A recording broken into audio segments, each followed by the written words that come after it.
Assalamu alaikum wa rahmatullahi wa barakatuh. Ilmaan Oromoo kan addunyaa kanarratti argamtan bakkuma jirtanitti nageenyi koo iddoo isin jirtanitti isin haa ga'u isiniin jedha. Oromoon lammii koo kan taatan saba koo qulqulluu kan taatan bakkuma jirtanitti nageenyi Rabbii isin haa ga'u isiniin jecha kanatti aansuudhaan guyyaadhaa walaloo qabadhee dhiyaadheera.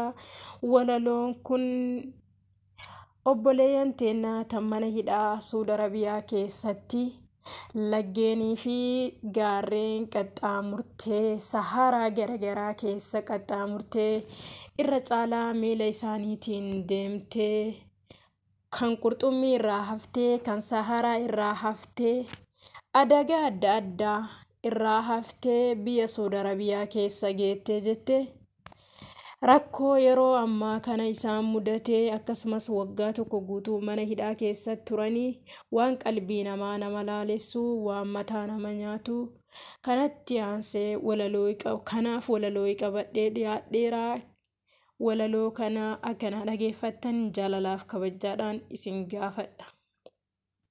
Anaan yaa lammii koo, anaan yaa qomoo koo, naa dabarti jettee erga biyyaa baatee kun karaarra kuftee soora allaattii taatee kun galaana harcaatee soora qurxummii taatee gaarreen adda addaa qaxxaamurtee achi yaatee. Anaan yaa qomoo koo, anaan yaa lammii koo, garaan na bobahee ijji imimmaanii. Yaa Rabbi yaa gooftaa furmaata nuu laati furmaanni si biraa. Yaa Rabbi nu dhaqqabii lammii kenna ati. Yaa Rabbi nu dhaqqabii lammii kenna ati. Nu mootummaan qabnu mootummaan kenna Rabbi. Yaa Rabbi nuuf kenni mee furmaataati. Meeqa fira jibbee biyya isaatii bahee meeqatu baratee bakka yaadu gahee kan osoo qara'ee diinii ifa baasu kan osoo baratee ummata barsiisu kan osoo qotatee qeessaa misoomsu kan seenaa hayyoota funaanee galmeessu goota meeqa dhumee manni haala akkahuu kan qurxummii nyaattee kan sahaara dhume. Anaan yaa lammii koo osoo dachii qabnu Oromiyaa jiitu dachii magariitu biyya keenyaa baanee gabrummaa kana dheessuuf. Yaa Rabbi yaa gooftaa furmaata nuuf laati furmaata biraan qabnu nu birmadhu ati abbaa biraan qabnu.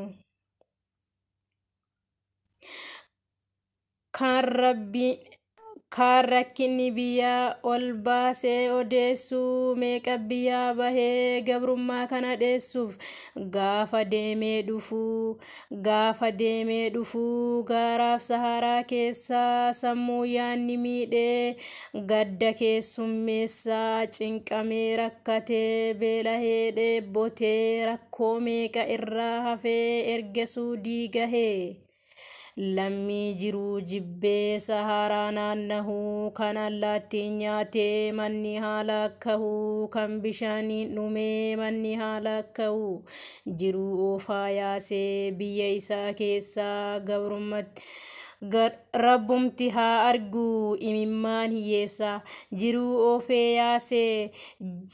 oofee yaasee biyya isaa keessaa rabbummaan haa argu imimmaan hiyyeessaa. Nama meeqa dhumee mana hidhaa keessatti waggaa tokko guutuu hidhaa keessa turte ilmaan Oromootaa cunqurfamaa turte rakkoo biraatii miti kan mana hidhaa keessatti achi dararamnuuf Oromoo ta'uu keenyaaf achi dararamne osoo saba biraa taate achirraa fe'amne. Lubbuun lammii kiyyaa allaattiin soorataa callisuu dadhabee garaan na gubata imimmaan lolaasaa garaan na laalata. Si komadhe yaa samii si komadhe yaa lafaa kun dooniidhaan imalee galaana keessatti hafa. Kaan jiraachuu dhoorgitee gidiraan jiruu baachiftee Giddiraan jiruu baachiftee kanaaf hiree balliftee cooma murtee nyaachiftee. Isa tokko hojjatee kan ormaa mura coomaa kenna beelaan hiraaree akaayii qoodaan sooma.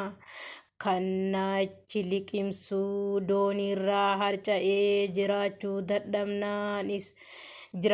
dadhabnaan biyyarraa faca'ee.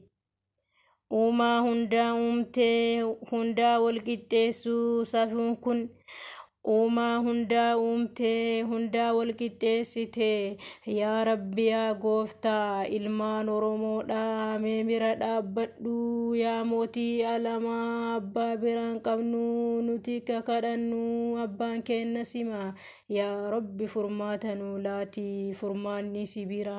Anaan yaa lammii koo kan saharaaf qurxummii kana irraa haftee walirra daraadaramtee kan walirra raftee beelaaf dheebuun cabdee garaa kee hidhattee kan achitti du'aa kun guyyaa reefi baha garaan nu gubatee imimmaan lola'a. Anaan yaa qomoo koo na nyaatte allaattiin goota akka kana.